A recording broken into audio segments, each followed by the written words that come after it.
And now to a man, though, who also has a strong Manchester connection. Uwe Rosler is the manager of Brentford in League One, but his journey to Main Road, as was, via East Germany, is a tale worth telling, as Damien Johnson has been finding out.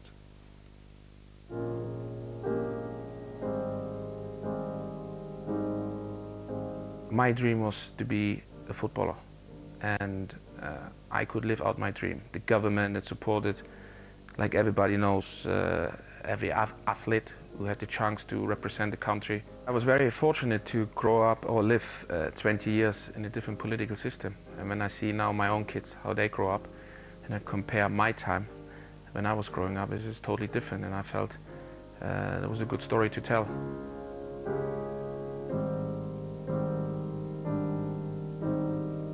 They attempted to recruit you, the secret police, to spy on your teammates. Tell us that. You know, when you're growing up in East Germany, you know the people watching you. Stasi, they try to recruit people, but it was a crucial time to put a lot of pressure on me, threatened me that my career will be over when I'm not working with them. And I listened to my dad. Best advice he gave me. Gone to the head coach, and he sorted it out. He sorted them out. After the unification, obviously, the wall fell down, and then totally new system was in front of you with a lot of opportunities.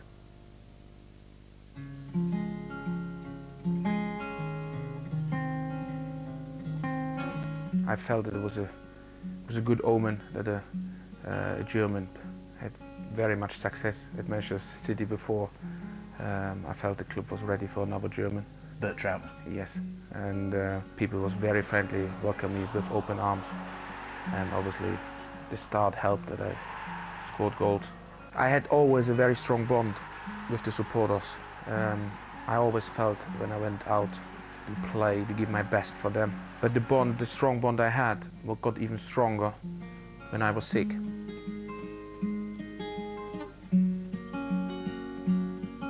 Non-Hodgkin's lymphoma is a very aggressive type of cancer. In the middle of chemotherapy, I got that phone call from a friend in Manchester, and he told me, listen, and obviously there was 46,000 wanted me to survive, and sung my name, and it was the first time for a while I had a smile on my face. It didn't all go smoothly at Manchester City. You had quite a big fallout with Alan Ball when he was manager. A fallout, I think I was not the only one. He dropped you, didn't he, for a Manchester United derby game? Yeah, it was the first time I got dropped in for over a year, and my reaction after that was unacceptable. What a contribution by the substitute, who seems to want to make a point to somebody in the stand. Well, now who is it? Alan Ball he's shouting at? Unfortunately, Alan is not anymore with us, and I didn't have the chance to say sorry to him. I've been now a manager, I know how he feels, and I wouldn't appreciate that when a player do that to me.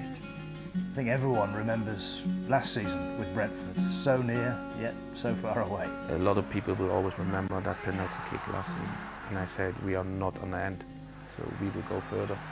And obviously that sort of experience will help us on the road for this season. Now the last 4 or 5 games, we're hitting form, and the team shows the true potential we have. And I'll be very optimistic that we have a good chance this season to compete again for promotion.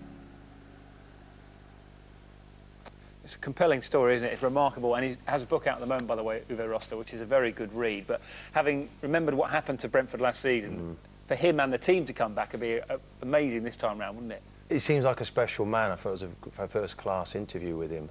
But, you know, he's going to have to dig deep after you lose up the way they did in the playoffs last year to come back from that. They're moving along nicely, and he plays some really attractive football. We wish him well. It's going to be tough. His son, 14-year-old Rosler Jr., is in the Manchester City Academy, OK? So one to keep an eye out for. Now, England take on Rosler's countrymen on Tuesday at a time when Greg Dyke is trying to change the country's fortune.